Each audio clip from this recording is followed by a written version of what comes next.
Hi guys, Mac here of Bound for Nowhere. Welcome to our first, when I say our, it's really mine because I'm the only one here right now, live Q&A. You guys have been sending us questions for the last week and some change, and we have some really good ones that I look forward to diving into for you guys. So just want to say apologies for, there's a lot of road noise. I'm in a neighborhood like that. This is kind of the reality of our life. I'm camped out in front of a friend's house. But anyways, I think that we'll make this work. All right, so our first question is favorite in-country and out-of-country spots that we've visited multiple times and enjoy. So I'm gonna start with the out-of-country spots. Our favorite spot that we've been to multiple times, I have to say, is probably Baja, Mexico. There's just a lot that we love to do there. The people are really warm and the food is really, really good. So Baja is always gonna be one that we look forward to, though we haven't been back multiple times. Newfoundland and Nova Scotia in Canada on the East Coast are two probably of our favorite places that we've ever been. The people, again, are warm. We repeatedly find that the people are kind of what make our travel so wonderful. So I would definitely say that those two areas are great. Hey Kim, what's going on? But yeah, so we want to go back. We really want to go back to those spots. Favorite in-country spots? I'm going to summarize it into states. So I think that Utah is like one of our favorite states. The liquor laws are weird and we like beer, so that's a little strange. But there's just so much to offer. It is one of the most like beautiful and foreign outdoor areas for us, just because we're from the Southeast and it's very like forested and green, and Utah just has something really different to offer that we're not used to. We also really love Oregon. Uh-oh, I think that I might be sliding here. Sorry you guys, this is gonna like take a little bit of trial and error because this is the first time I've done this, and I realized that I have no way to like hold my phone to talk to you guys. So we have been to Europe. We just obviously haven't gone with our vehicle. I actually grew up in Germany, and we've gone to the UK. I've been to Sweden. I did like a race there 2 years ago. Really like those areas. All right. So Oregon is the other US state that we really, really love. Every time we visit it, it feels like we're coming home, even though we've never lived there. All right. Top 3 out-of-country destinations that we haven't visited yet. So the Pan American Highway, that's not one country, that's a lot of countries. That is something that is on our list. We're not sure. We were thinking that maybe we would start the Pan American Highway. Okay, I'm gonna try to let go of my phone and see if it stays. We're really wanting to start venturing out of the country full time in the next year or two. I think that we just need to make sure that we're doing it in a way that's like really good for us and the way that we travel and our work, because our work is what funds all of this. So we just need to make sure that we're taking the right steps as we progress into that next realm of travel. Australia is a big one on our list for us. Trying to think. New Zealand, Iceland, all of those are really high on our list. But again, you know, we have to like balance work and travel. So we just need to make sure that those two things are going hand in hand so we can still be making money, so we can still be traveling. All right, so our next question is, and I see that you guys are like asking a lot of questions as I am talking, and I will try to answer some of them maybe a little bit later on. I'm just gonna like go through this list that I have right now. Hi guys, hi Everlanders. I miss you guys. Hi, miss you. It's been a while. All right, so my next question is, how much grocery shopping do you do in a month? So on average, in every single rig we've ever had, we carry an average of 3 days worth of food at us at any given time, just because our refrigerator space is pretty small. And we also just like don't want our food to take over our living space. So we kind of feel like 3 days has been a really good sweet spot for us. And so 3 days worth of food. So that 3 days, however many times there are 3 days in a month. But if we are heading into a remote area, oh my God. Sorry, this is just the nature of doing something like this. It's pretty unpredictable. But so yeah, every 3 days we'll get food and stuff like that. But if we are heading into a remote area, we will prepare ahead of time if we know that we're gonna wanna like sit and chill for a little bit so we don't have to like come back into civilization just to get food. So yeah, there's that. What is the worst night of camping you've ever had, and did it make you ever want to start living in a home again? No. I've not had a single day where I've like regretted doing this or wanted to stop, particularly because of like any one particular experience. We've had a lot of rig trouble in the past, and I feel like if anything was making us questioning what we were doing, it was probably our vehicles more than it was like an experience like camping or anything like that. So yeah, I'm pretty into what we're doing and I don't ever want to stop. Our goal is just to keep doing this as long as it makes us happy, and it really makes us happy. So we're gonna keep going. All right, our next question is, and I'm actually gonna pause really fast and close this shade because the light is only gonna be getting worse, I think, as the sun sets. So.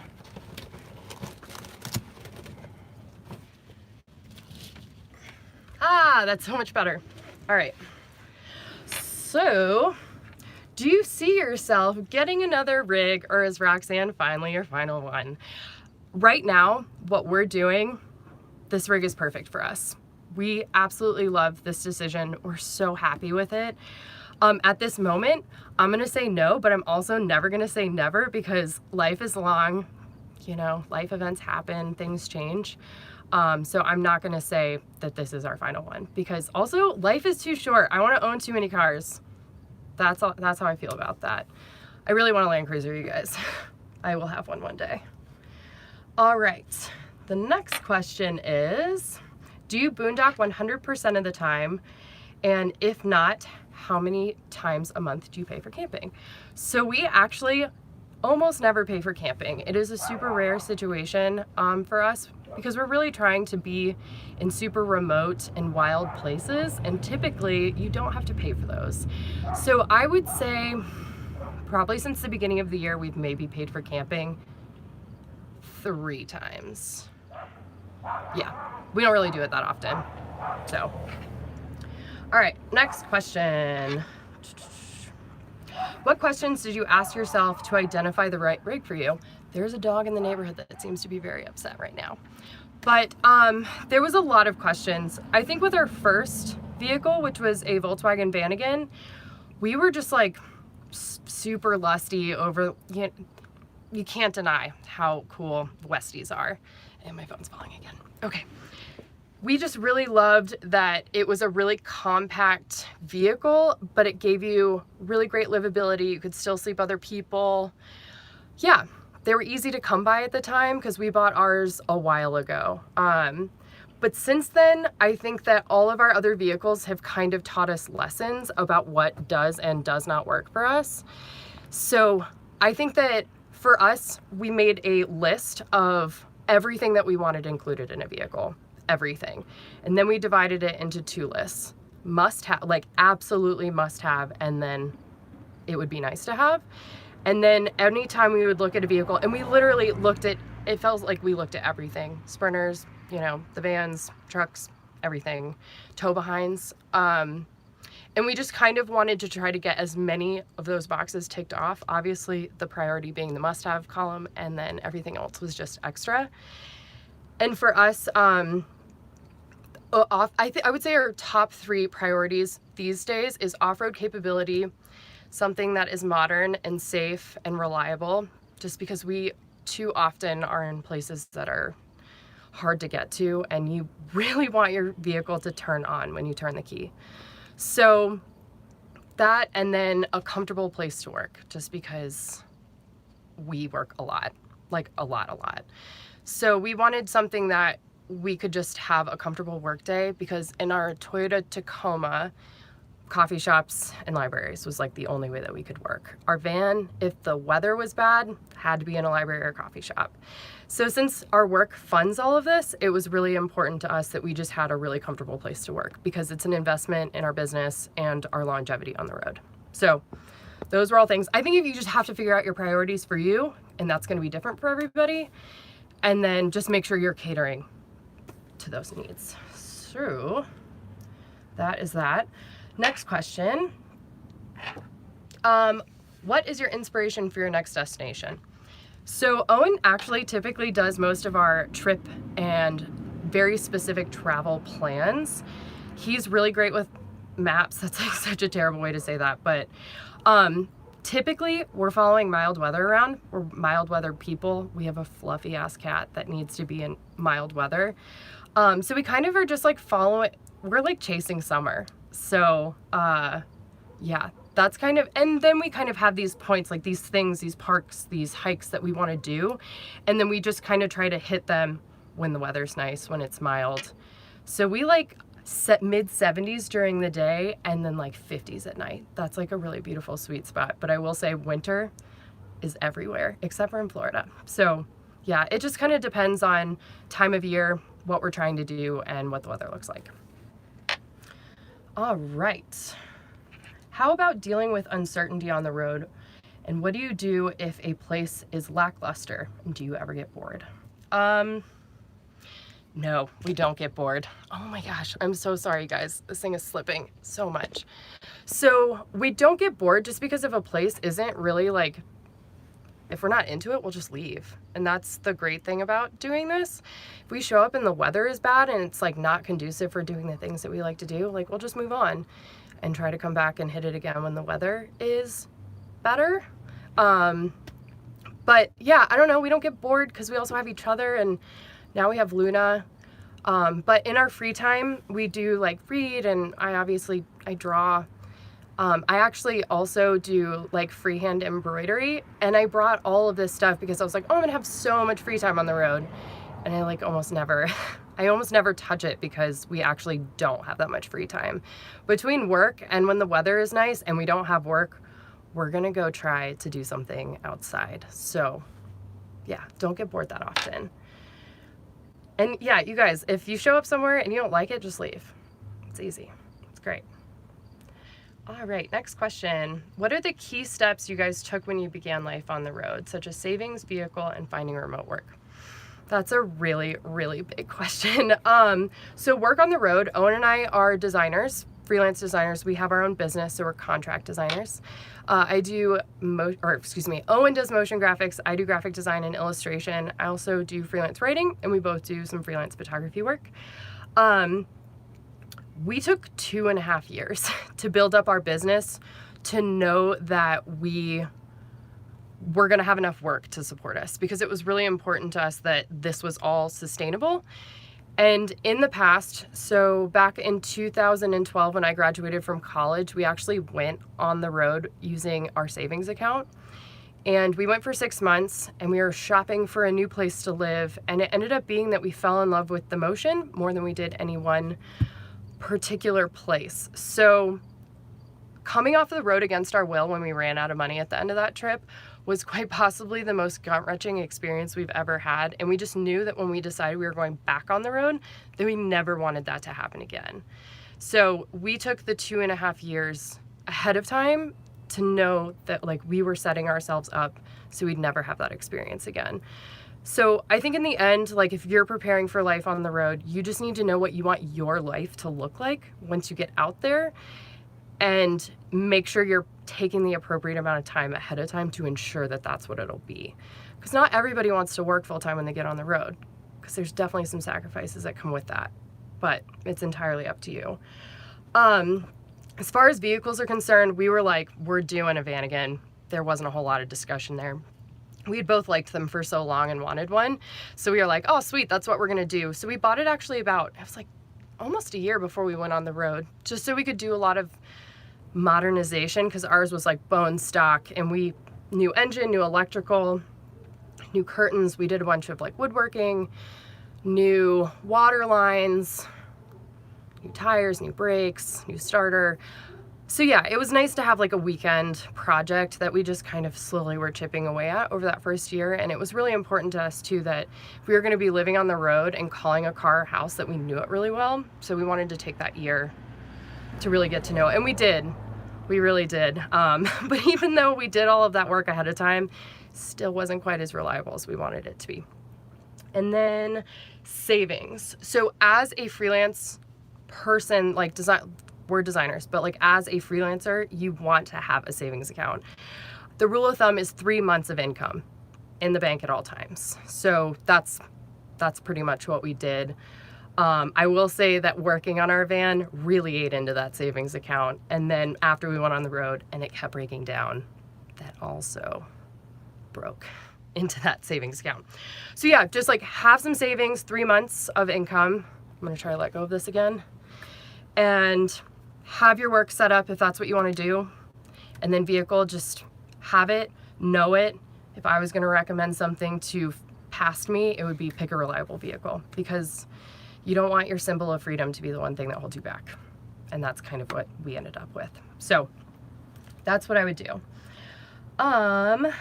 What advice would you give to another artist or designer? So this is kind of something similar, while that wants to live and travel and work.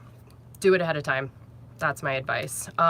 Make good client relationships. And when you do start traveling, try to build new relationships with companies that, where's Luna? Can you see her? She's right there. She's really sleepy. She's had a hard day of sleeping. But when we travel, we also try to reach out to new clients, like-minded companies that we want to work with.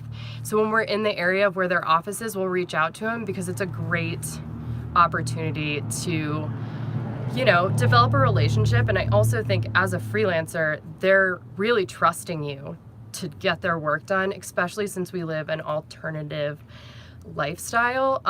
You just like want to develop a level of trust. And I feel like if you can meet face to face, that a lot of times can mitigate, you know, any possible like hesitance to using a freelancer. All right, what is my next question here?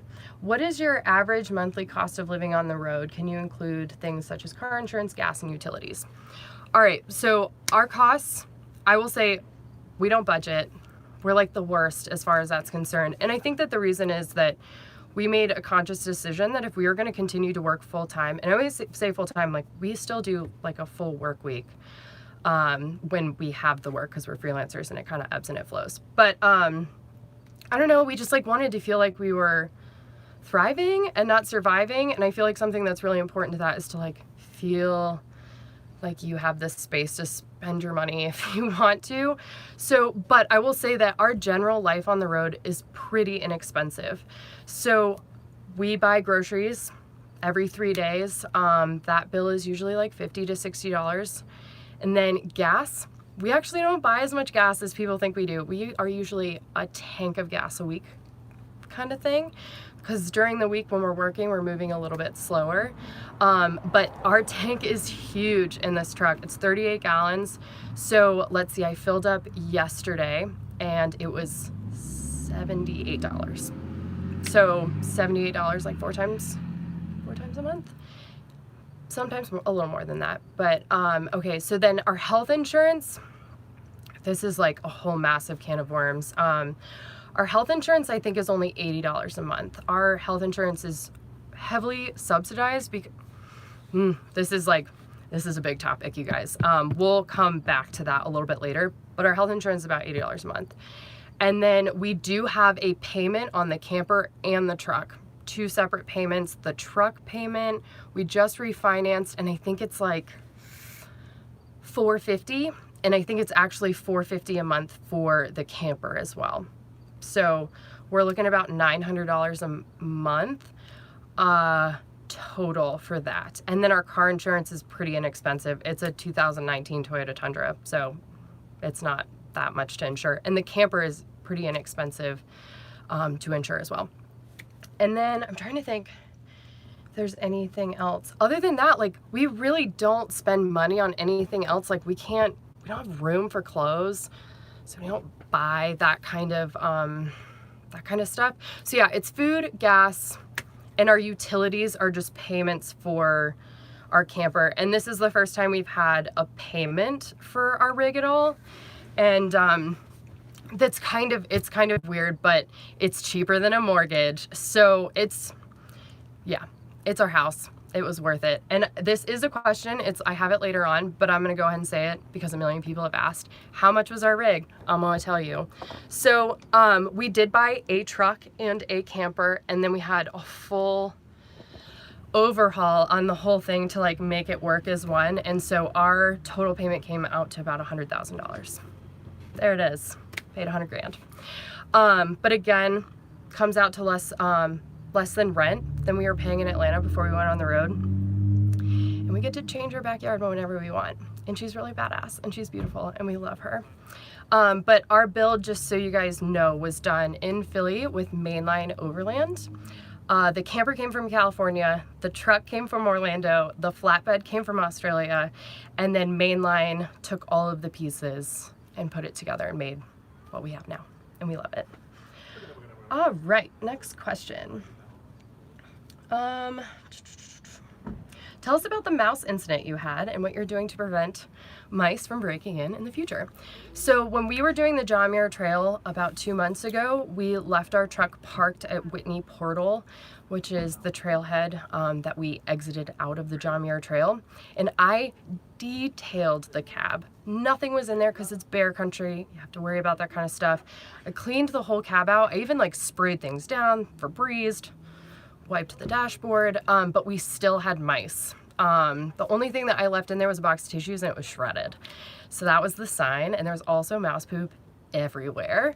So yeah, we needed to take care of that because they can pretty quickly start to tear up any of your electrical. And we've had mice in just about every single one of our rigs. So at this rate, we do know how to tackle the problem pretty quickly. I will say we did use mouse traps and we caught 2 mice. And then one day we turned on the air conditioning and we turned on the car and the dashboard was like shaking so violently. It looked like it was gonna rip itself out of the dash. And Owen and I were like, all right, well, we got to take care of this right now because this could be a problem. So I started to take apart like underneath the glove compartment, and I got to our like cabin air filter, completely shredded, and we're like, okay, great. Turned on the AC. It was like still going, the AC was still going crazy. So we turned it off and we kept taking apart the dash. You guys, this isn't like a grocery store parking lot. This is the glamorous life that we lead. We got all the way down to the AC blower, which is what moves the air through the cabin. No one pulled it out, and apparently a mouse was in there when we turned on. Oh my gosh, you guys, I'm so sorry. This thing keeps falling. But the mouse was in the AC blower when we turned the car on, and it started spinning, and it threw it up against the outside of the AC blower and like smashed it into the wall of. It was so gross. There was like limbs poking through it. It was terrifying. But that was the last one. We have not had any electrical issues, which is great.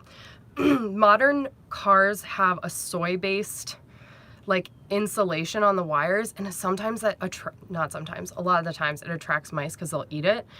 So what are we doing to prevent it in the future? We have a lot of things that we actually need to do to help prevent that in the future, and we have not done them yet because we've just been moving around too fast. We had to fly out to Philly for an event with Mainline, and then we went to descend on Bend, so we've been super busy and haven't gotten a chance to tackle it. But there's a couple of entry points up underneath the dash that you can kind of cover with a fine mesh.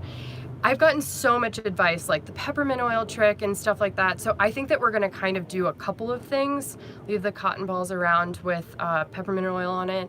And I also heard about these like puck things that you can buy from an RV store. I don't know what the name of them are, but they're pressed. And I think that they've got a lot of like essential oils in them that will deter mice from coming in. And you can just leave them around. But they were not in the camper, just in the cab. Sorry, that was a really long-winded story about mice breaking into the truck. All right, how many miles per gallon do you get with your rig? This is a great question, and we get it a lot. So it's not the best. We knew going in that a Tundra does not get the best gas mileage of all the trucks on the market, but we specifically wanted this truck because it is gas, and the Pan American Highway, it is better to do it in a modern vehicle. It's better to do it in gas because there are some edits that need to happen to your engine to be able to do it in a modern diesel. So because that is one of our goals, we wanted to make sure that we were buying a rig that was going to work well on the Pan American Highway. But we get 11.5 to 12 miles per gallon, but we are in tow haul 100% of the time, which means there's like a button on our dash, which means that we're like in towing mode we're not, but we have the weight of like if we would be towing something, and it is amazing how well it drives when it's in tow haul. So we just leave it on all the time, and it seriously doesn't even bat an eye at the weight back here on the back of the camper. And it does improve our gas mileage because it just shifts the gear points and is just better for the added weight. So 11.5 to 12. How do you deal with health insurance? Oh God, here's that question. Okay guys, health insurance is weird. It's gonna be different for everybody just because everybody needs something different. Owen and I are young, don't ever use our health insurance and never have. We have tried a wide array of healthcare options since we've been on the road, but okay, I'm trying to think of the best way to say this in like a decent amount of time. So we are a business, Owen and I. We are an LLC, but we are employees of our business. And so we don't pay ourselves a tremendous amount of money. So we are just like using healthcare.gov, and our healthcare is subsidized. So before we did all of this, like restructured our business and are now purchasing, because it was our business that was buying our healthcare, and it was crazy expensive. It was like $600 a month for two people who never go to the doctor. So we restructured our business, became employees of our business, and we just don't pay ourselves a ton of money because we don't need a ton of money. So we just leave it in our business. And then after that, we tried healthcare.gov. And so it went from being like $500 to $600 a month to $80 a month. So healthcare.gov, that's what we're doing. Yeah. And I don't even know the name of our actual healthcare provider because I don't use it. But yeah, so when we when we redid our healthcare, it was right before we put the down payment on this truck. And when we saw that difference, we were like, whoa, that's like our monthly payment for the camper. So technically speaking, in our monthly expenses, the only difference is the truck. So we felt pretty good that we were able to offset like one of those costs. Healthcare sucks, you guys. All right, next question. We've been looking for an affordable ladder to attach to the side of our rig. All right, so it depends on what you have. We can't attach anything to the outside because we have a pop top. We carry a telescoping ladder that we got on Amazon. It's nice because it just sits in the back seat, and we can pull it out when we need it to clean solar panels or to grab the surfboards off the roof. Telescoping ladders are pretty inexpensive, and we really like it. It works great. Somebody please hold on to the bottom of that ladder though when you're climbing on it because it can be a little sketchy. All right. So the next set of questions that I have are kind of hiking based because we do a lot of that. I just have a couple of those. Then maybe we'll get to some of those extra questions that you guys have been asking. And I will say, if we don't get to all of them, I do want to do this again. I'll be more comfortable doing it and won't sound so nervous, which I can hear it in my voice. I sound nervous. Sorry guys. Normally can edit that stuff out. But I also will be able to, I'm sorry, no one's here with me to help me hold my phone. Owen's gone and Luna's useless. See, look at how cute she is. I love her. But yeah, so we can do this again. I'll be better. I'll like probably need to get like something that can stick to my window or something to hold this. And I did a test to do a YouTube live video through my computer, and it like was not working. So that's why I'm doing my phone. All right, hiking questions. So now that we have done the John Muir Trail, are we thinking about doing the PCT or the ACT? So those are, oh my God. Sorry. You guys are getting a glimpse into like my disaster of a life. Okay, PCT, ACT, and AT. Anyways, no, I don't think we have an interest in doing anything that's going to take that much time. I feel like that sucks to say, but I think that we really liked 2 weeks.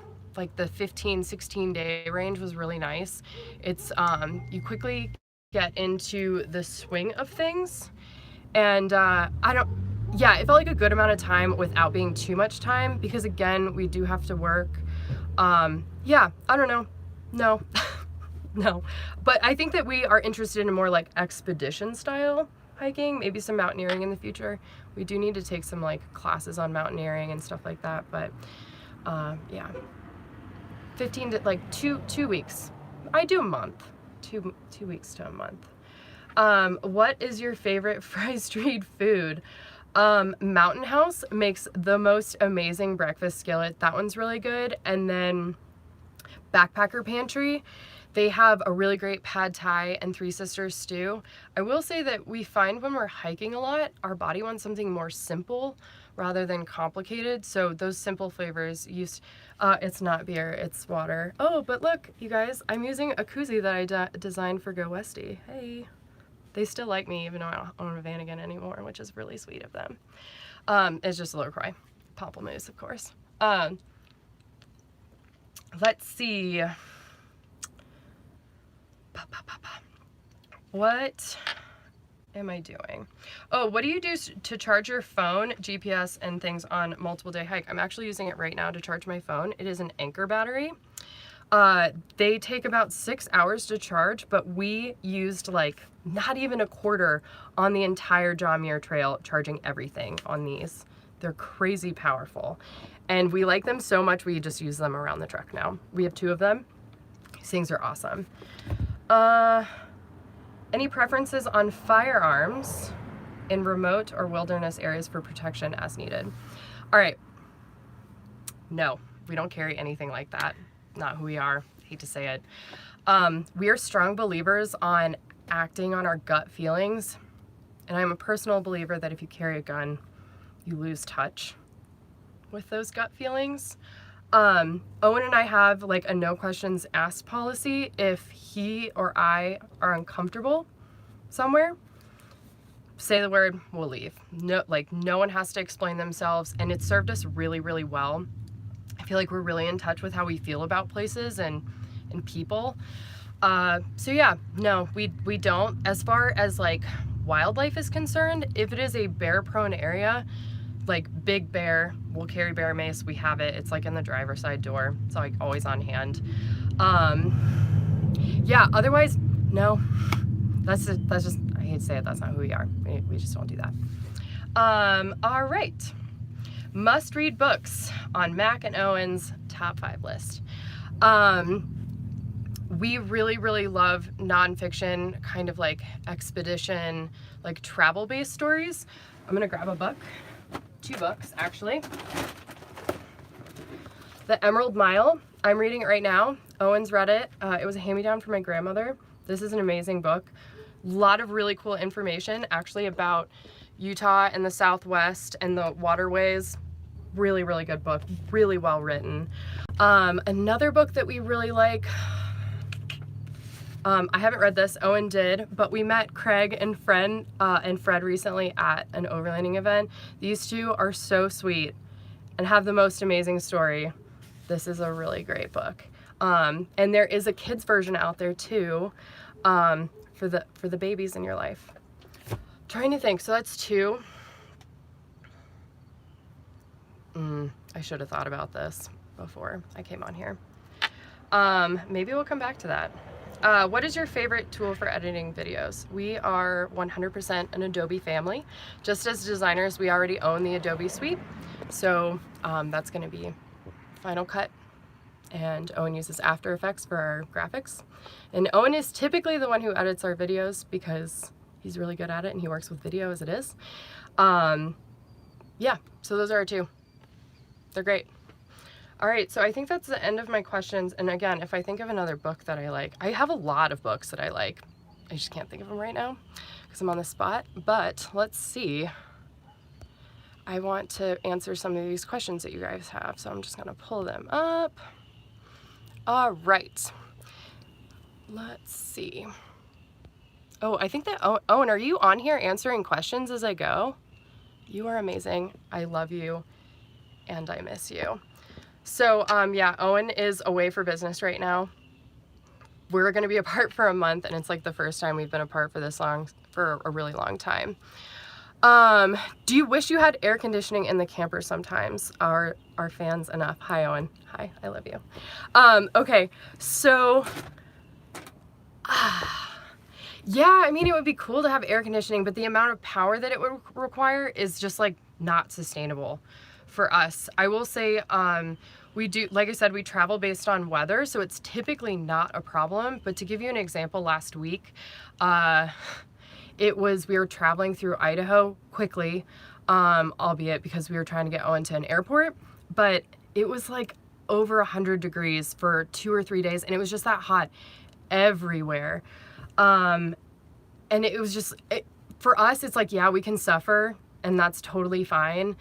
But for Luna, that's like not okay. She has so much fur, and it's just cruel. So in that situation, it would be really amazing. But we ended up taking her into a Starbucks, like in her kennel, and like tucked her into a corner and put a blanket over. So she just kind of like fell asleep for a couple hours during the hottest part of the day. We will also just drive if we're gonna relocate. Just drive and try to be inside the car with air conditioning when we're driving through those hot parts. Okay, and then I feel like there was something else I wanted to say about that. With the top down in here, so the top, can you see this like line right here? That's where the top comes down to when it's down. And with the fan and the 2 side vents open, it is surprisingly cool in here by comparison to outside. Sometimes I feel like it can be like as much as 15 degrees cooler in here, but 85 degrees is the cutoff. Like we will not leave Luna alone if it's gonna be 85 degrees or more, just because we need to like make sure that she's gonna be okay. Oh my God, Owen, we've got to do something. I cannot figure out how to get this thing from slipping. All right, does anybody have any more questions that I can answer? Owen is doing a really good job at answering questions as we go. I saw a floor vent. Yeah, so we have 2 vents. There's one over where I'm sitting right now, and then there's one over the bed, which is really nice. Thanks, Owen. You're doing a great job. And this is also really terrible to navigate on my phone. I'm trying to see what your guys' questions are as they come. All right. Oh, so I see the Everlanders are starting the Pan Am in October. When are you guys heading south? You know what, you guys, we're still trying to figure that out. I think it's heavily dependent on work. I will say election years are really good business years for us because Owen does motion graphics and a lot of it is broadcast based. So yeah, that's so we're trying to figure out what's happening with work next year just to see if we can swing it. And also if we can like stay in the country and make a good bit of money next year, it would also just make traveling through South America a little bit easier for us. And also just like the longer we can give ourselves to learn Spanish. I did see that question come through earlier. We don't speak Spanish. We both took Spanish in high school, but we actually have sticky notes all over the truck with Spanish words. We're trying to get better just because, yeah, the more people you can talk to, the more friends you have, you guys. So yeah, definitely trying to learn Spanish.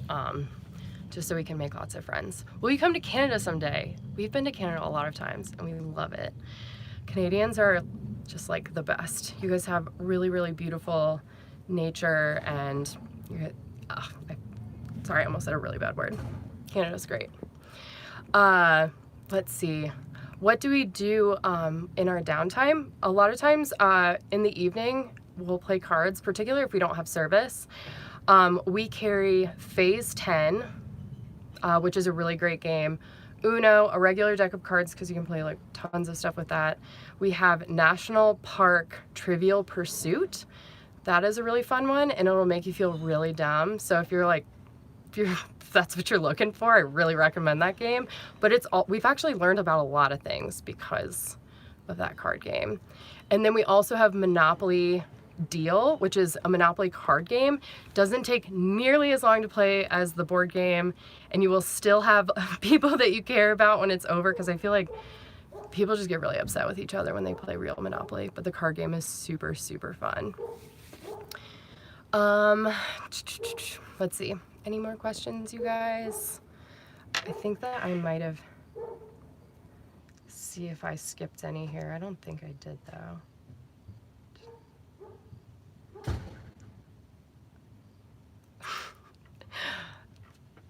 Sorry, this is like very weird to do this, but it's fun. We're learning together here.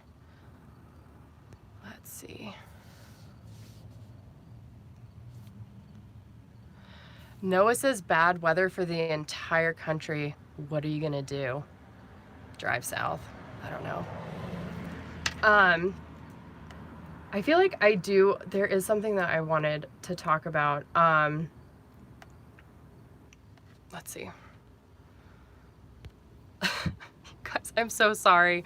Have you ever been to New Hampshire in the fall? No, we haven't. The Northeast is such a beautiful, actually, we did New York in the fall. So we were coming down we were coming out of like Quebec and Ontario, and then we came down through like Michigan, and we popped into New York for a little bit as we were coming out west. So beautiful, that whole area.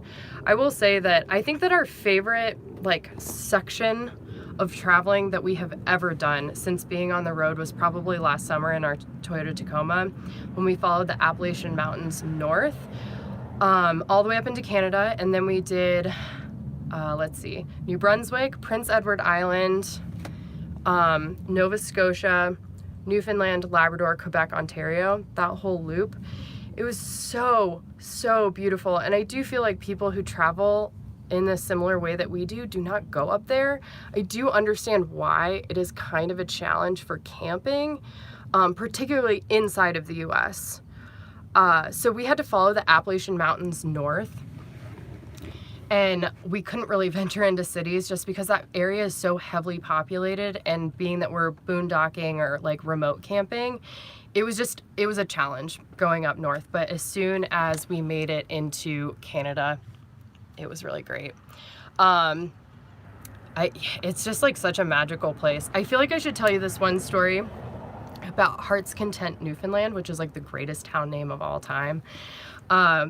We had kind of a rough day. We had done like a full tank's worth of driving. That's like how we determine how far away something was. And that's pretty far, because that was in the Tacoma and it had pretty good gas mileage. And nothing had really worked out. We were actually going into the capital of Newfoundland, St. John's, to get screeched in, which is this like weird Newfoundland tradition where you take a shot of rum and then you kiss a dead cod. And I really wanted to do it because you're like an honorary Newfoundlander when you do that, and obviously I want to be an honorary Newfoundlander. And we got into town, and you've been like overlanding or traveling full time for a while when you show up into a city that has like this smaller population than Birmingham, Alabama, and you have a panic attack from like all the people. And I just could not leave the truck alone. I don't know, I just like wasn't, again, I like had a bad gut feeling. I was like, I can't do this on, I'm sorry. Like, I know we just drove like 5 or 6 hours to get here, but I can't do it. So we ended, Owen was like, all right, that's fine, like let's go back to the truck, we'll head out of here. So we decided to drive back in the direction that we had come from, because we were essentially at the bottom of the island. Need to start going back up.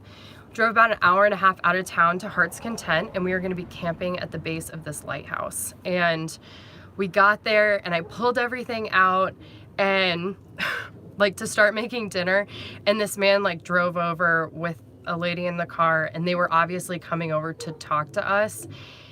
And I turned and looked at him, and I was like, if this man tells me that we have to leave, like, I will sob. I will ugly sob here right now. And so he came over, he got out of the car, and he started chatting us up. He was a very nice guy. Sorry, I'm trying to get this thing to stick again. Super nice guy. And so we just ended up chatting, and he was super knowledgeable on the area. So we started asking him some questions. And then the lady in the car got out, and she was like, hey, you gotta like speed it up. We gotta go home for dinner. And he turns and he looked at us and he's like, hey, so I'm the mayor of Heart's Content, and I just wanted to tell you that you could be anywhere tonight, but you're here with us, and we're super thankful for that. So thank you so much for being here. Like, knock on any of our doors if you need anything. Our fresh water is over here. And then he gave us the crest to the city, which was amazing. And as soon as he turned and, and he like wished us a good night, and he was like, please, like, stay here, stay at our lighthouse. And then when he walked away, I ended up ugly sobbing anyways, because it just, time and time again, we have found that kindness is everywhere. Like, I feel like we live in a time where people kind of fear the unknown, and every single time we've been in a position to like receive kindness, it's absolutely been there waiting for us. And it's amazing if you can just like hold on a little bit longer, like the world will make sure that like you're all right, but you just gotta like hold on for a little bit longer. But to this day, I wear the crest of Heart's Content on the lapel of my jacket. And it's like just amazing. And we found that whole area, like all of Newfoundland, everybody was so accommodating and amazing. So yeah. Let's see, is that the Crater Lake Pendleton blanket? That one I think is a Grand Canyon one. Do I like it? Yes. It's amazing. So I will, just while we're talking about bedding, so I think that I saw Owen mention that the 4-wheel camper bed is like it's super stiff. It's not that comfortable. So we just added a 1-inch memory foam topper, and that was 100% enough to like make it nice. I love it. I sleep really well on it every night. And then on top of it, we have a Go Rumple blanket, and we have the synthetic down version, and then on top of that we have the Pendleton wool blanket. And between that combination, we typically are like good in any weather condition. When we were in Labrador last year, winter was like officially setting in, and we just had one more I'll leave the relationship in close quarters with Mac. I don't know what that means, Owen.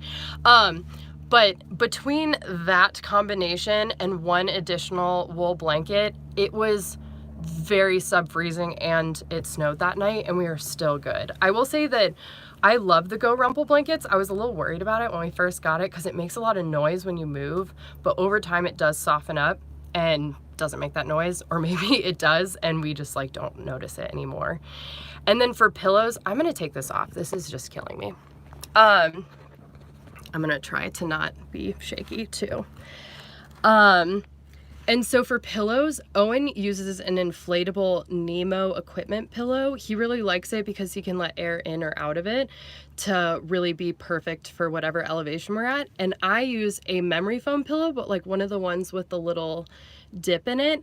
And I just cut it in half because I didn't want a full-size pillow because we don't live in a full-size place. So it's like, well, obviously my pillow needs to be smaller too. That, I don't know why that was my rationale, because we definitely have the space for a full-size pillow. I just really don't want to hold this. Is this gonna work maybe? You guys, thank you so much for putting up with all of this. Wow. I'm really struggling here. But yeah, so that's what's going on with our bedding. I feel like I should walk you over to Luna, and then maybe I should sign off because I feel like I've run out of things to talk to or talk about. But yeah, let's go see Luna. Luna. It's a little darker down here. Hi, BB. What you doing? You sleeping? And then she's got her little catnip banana right there. Wow.